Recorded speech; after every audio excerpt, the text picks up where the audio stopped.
পাঁচটা চেতনা আমাদের ভিতর ঢুকিয়ে দিয়েছে, আমাদের ভিতর জাতীয়তাবাদ ঢুকিয়ে দিয়েছে, আমাদের ভিতর ধর্মনিরপেক্ষতা ঢুকিয়ে দিয়েছে, আমাদের ভিতর সমাজতন্ত্র ঢুকিয়ে দিয়েছে, আমাদের ভিতর গণতন্ত্র ঢুকিয়ে দিয়েছে। আমরা স্পষ্ট ভাষায় বলি, 1972-এ ভারতে যে সংবিধান লেখা হয়েছে ওইটা ভারতের দালালদের সংবিধান হতে পারে, আমরা ওই সংবিধান মানি না। ওই সংবিধান আমরা মানি না।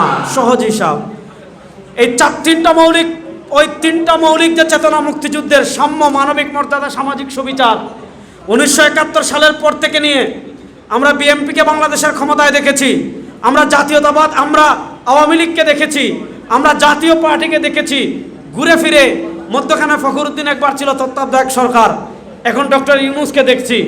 আমরা যাদেরকে দেখছি কেউই মুক্তিযুদ্ধের এই তিন চেতনা, সাম্য, মানবিক মর্যাদা, সামাজিক সুবিচার কেউই প্রতিষ্ঠা করতে পারে নাই। আমরা আল্লাহর জাতের কসম করে বলি, বাংলাদেশে আপনি জাতীয়তাবাদ দিয়ে তিনটা বাস্তবায়ন করতে পারবেন না। পারলে আগেই হতো, ধর্মনিরপেক্ষতা দিয়ে পারেন নাই। কথিত মুক্তিযুদ্ধের চেতনার কথা বলে যারা দেশ শাসন করেছে তারাও পারে নাই, কেউই পারে নাই। এই প্রকৃত তিন চেতনা যদি কোনো চেতনা বাস্তবায়ন করতে পারে সেটা একমাত্র ইসলাম। ইসলাম ছাড়া আর কোনো তন্ত্রমন্ত্র দিয়ে পারা যাবে না। এজন্য আমাদের হিসাব সোজা। ইসলামী আন্দোলন বাংলাদেশের আমির আমাদের কাছে আছেন। ইসলামী আন্দোলনের মোহতারাম আমিরকে সামনে রেখে বলি, ইসলামী আন্দোলন আদর্শের রাজনীতি করে, ইসলামী আন্দোলন ইসলামকে বিজয় করার আন্দোলন করে। ইসলামী আন্দোলন এমন আন্দোলন করে না 1-2টা আসনের অফার দিবেন, ইসলামী আন্দোলন বিক্রি হবে, ওই আন্দোলন, ওই রাজনীতি আমরা করি না।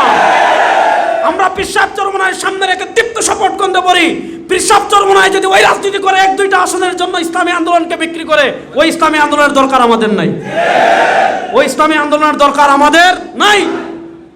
2024-এর জুলাই আগস্টের গণবিপ্লবের পর বাংলাদেশের অনেক জাতীয় নেতাকে আমরা দেখেছি, সকালে একটা বলেন, বিকালে আরেকটা বলেন, সন্ধ্যায় আরেকটা বলেন, রাতে আরেকটা বলেন, একটা কথার সাথে আরেকটা কথার কোনো মিল নাই।